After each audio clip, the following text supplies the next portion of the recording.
You know, if you get into peanut butter, you know the whole thing with peanut butter, they tell you to avoid the peanut butter. Peanut butter is loaded with copper. Peanuts are loaded with copper. That's why they tell people to stay away. Also helps protect you from all these cell phone nonsense that they keep putting up. Peanuts. Now, they don't tell you that they were sticking people with toxins, which were making them allergic to peanuts. That's the one part they forgot to say about that whole thing, that they were infecting people with toxins to make them allergic to peanuts, so that they stay away from the peanuts. But peanuts are high in copper. They're also high in zinc. They're also a complete superfood. But they'll tell you it's the mold. Gotta stay away. Gotta stay away. Nobody has been able to show that there is a law for the average American citizen to pay an income tax. The We the People Foundation put a full-page ad in the USA Today on July 7th, 2000.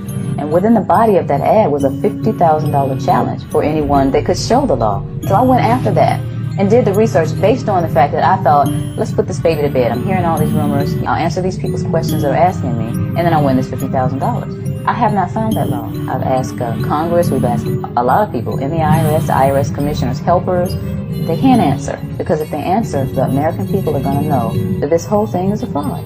There is no law that requires the average American worker in the private sector to pay a direct, unapportioned tax. I really expected that, of course there's a law that requires you to file a tax return. Of course there is. So naively, I agreed to go off and research it and get back to him. 3.5 months later, I was at that point where I couldn't find the statute that clearly made a person liable, and I had no choice in my mind except to resign. I had to leave the IRS because I presented evidence that I had accumulated indicating that the agency was violating the law and violating people's rights.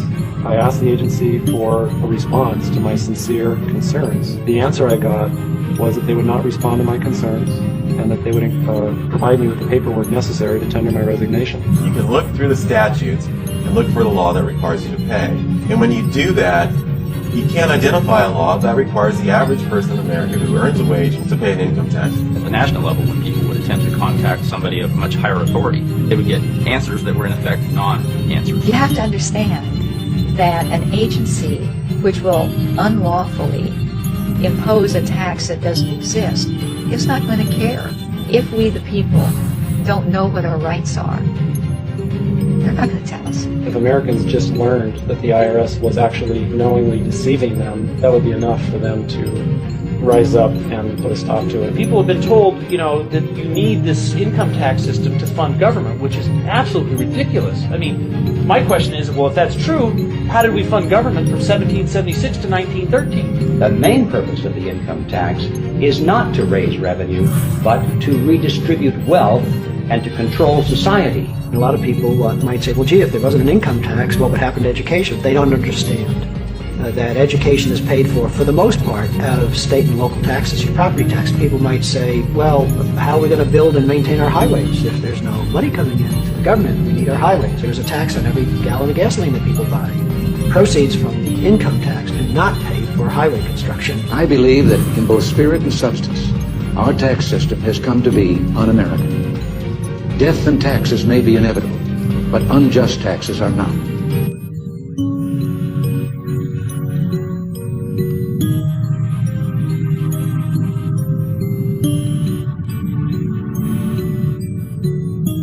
Ancestry DNA, it was never about helping you find your family. They told you it was about reconnecting with your past. They told you it was about discovering your roots, your lineage, your history. They told you it was about finding long-lost relatives. They lied. Ancestry DNA was never about helping you find your family. It was about tracking bloodlines. It was about finding lost kings, rulers, and disruptors who once threatened the system. The ones who have returned in new bodies, new lifetimes, new identities. Because history is not linear, it loops. And the rulers of today, they know that their old enemies are being reborn, and they will do anything to stop them from waking up. They can trace every bloodline, every descendant, every possible return of an old ruler, an exiled king, or a lost revolutionary. And if someone is born with the wrong DNA, a genetic signature that once belonged to a threat to their system, they know immediately. They can stop them before they wake up. Do you really think the elite care if you're 5% Viking or 10% Italian? We need a solution.